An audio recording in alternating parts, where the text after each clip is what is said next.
Big breaking, West Bengal বাজেটে BJP বাজিমাত করে দিল, একদম এক বলে ছক্কা মেরে দিল বিজেপি। এবার ফ্রেশারদের ক্ষেত্রে সব থেকে বড় সুখবর হলো এই চলতি অর্থবর্ষে 50,000 স্কুল টিচার নিয়োগ হবে, সেটা প্রাইমারি, আপার প্রাইমারি এবং এসএলএসটি মিলে।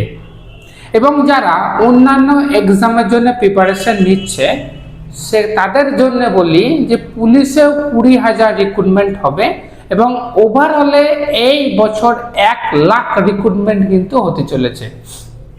আর যে 50,000 রিক্রুটমেন্ট হবে সেই 50,000 রিক্রুটমেন্টে বলাই যায় প্রাইমারি এবং আপার প্রাইমারি নিয়েই কিন্তু এই 50,000 রিক্রুটমেন্ট হবে, কারণ এসএলএসটি 2 এর জট কিন্তু এখনো কাটেনি, তাই এসএলএসটি 2টা এসএলএসটি 3 কিন্তু নতুন করে আসার চান্স একটু কম। বেশিরভাগ আসার চান্স সেটা হলো আপার প্রাইমারির রিক্রুটমেন্ট।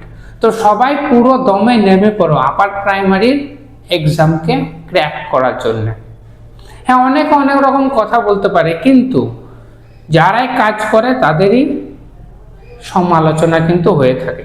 তো অনেকে সমালোচনা করছে, কিন্তু করলেও বাজেট কিন্তু প্রত্যেকটা প্যারামিটার বিবেচনা করে এবং প্রত্যেকটা দিক বিবেচনা করে, প্রায় প্রত্যেকটা খাতেই কিছু না কিছু কিন্তু বাজেটের মধ্যে আছে। সব দিক কিন্তু বিবেচনা করে বাজেটটা খুব সুন্দরভাবে বাজেটটা কিন্তু বানানো হয়েছে। তো প্রথমবারেই বিজেপির বাজেট এবং বাজিমাত করে ছেড়ে দিল কিন্তু এই বাজেটে। প্রত্যেকটা দিকেই কিন্তু কিছু না কিছু এসেছে। এতদিন এই 15 বছর অবধি তো বাজেটের মধ্যে আমাদের কারোর সেরকম ইন্টারেস্ট থাকতোই না, কারণ বাজেটে থাকতো শুধু খেলা মেলা, পুজোর অনুদান আর ভাতা, এর বাইরে আর কিছু পেতাম না। কিন্তু এবার বাজেটটা নিয়ে কিন্তু প্রত্যেকের ইন্টারেস্ট ছিল এবং প্রত্যেকে টিভি খুলে কিন্তু বসেছিল যে কোথায় কিভাবে অর্থের বিনিয়োগ করবে সেটা দেখার জন্য। এবং আশা করি প্রায় প্রত্যেকেরই মনের আশা কিন্তু এরা পূরণ করতে পেরেছে, যেটা আমার মনে হয়। বাজেটের মধ্যে একটা দিক আমি তুলে ধরি।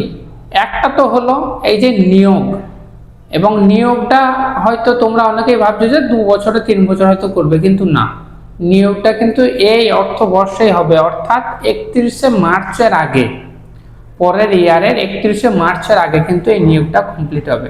এবং সবচেয়ে বড় বিষয়, এই নিয়োগ যে কমিটি গঠন করা হলো, এই নিয়োগ কমিটিতে কোনো রাজনৈতিক ব্যক্তিত্ব কিন্তু থাকবে না। এটা একটা ভীষণ বড় ডিসিশন এবং এটার জন্য সরকারকে ধন্যবাদ জানাই। এছাড়াও আরো যেটা বড় দিক হলো, হসপিটালে রোগীদের যে মাথা পিছু 3 বেলাকার খাবারের বরাদ্দ ছিল 56 টাকা 56, সেইটাকে বাড়িয়ে 110 টাকা করা হলো।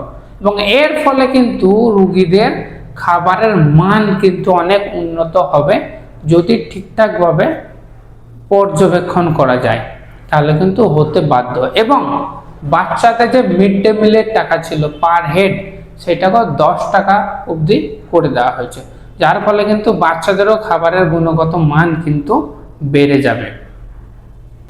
তবে ভেবেছিলাম এসএলএসটি 2 নিয়েও হয়তো কিছু বলবে, এসএলএসটি 2টা কবে নাগাদ কমপ্লিট হবে এবং এসএলএসটি 3 এর ব্যাপারে কিছু বলতে পারে, কিন্তু এসএলএসটি 2 নিয়ে কোনো কথাই কিন্তু এখানে উঠে আসেনি। তো এইটা কিন্তু একটু হতাশাজনক।